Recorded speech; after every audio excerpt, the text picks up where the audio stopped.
take a moment to talk about the whole issue of critical race theory and what is and this is something that academics debate. What is the role of race and so forth? And let me be very clear. I grew up in segregated Birmingham, Alabama. You're not that guy. I couldn't go to a movie theater or to a restaurant with my parents. Absolutely. I went to segregated schools till we moved to Denver.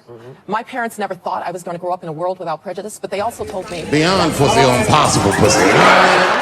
And you are going to be anything you want to be. And that's the message that I think we ought to be sending to kids. One of the worries that I have about the way that we're talking about race is that it either seems so big that somehow white people now have to feel guilty for everything that happened in the past. I don't think that's very productive.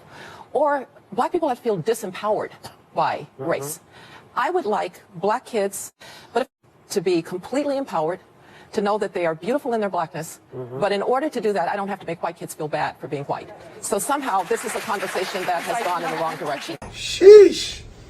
Smart and lovely, but also an example of exactly why critical race theory needs to be taught. I've always been impressed she speaks fluent Russian, but she's also one of those that believes because she turned out okay although she was subjected to dehumanizing racism that means it's okay for others. People like her believe stories and live a fantasy of what's reality. If you work hard you too have a place in the flag of the United States. And can be anything thinking bubble, which isn't a reality for many anyway. And the reality is that regardless of any other's measures of a person, that person is a person and has just as much a right to exist as anybody else, and nobody has more of a right to that than anyone else. It's correct to acknowledge that nobody should be making white large square people feel bad, but that doesn't mean that they need to be protected from feeling bad, especially since what they'd be feeling bad about is them having made other people feel bad. I've been saying it since about 1999 that trying to make white large square people feel bad would result in the Trump presidency and many of the sentiments that are around today. So I very much agree that it is not productive and if anything the opposite to unnecessarily make white large square people feel bad. It's like many things throughout life in which don't have to really address or acknowledge or understand what has led to those things happening, but your future is phony, incorrect, delusional, etc. if you don't. Her approach and attitude is oppressive and works for a few in comparison to an acknowledgement by all of what's happened. It's a fantasy that we can all be like Condoleezza Rice, but not that we can be ourselves. In many ways white large square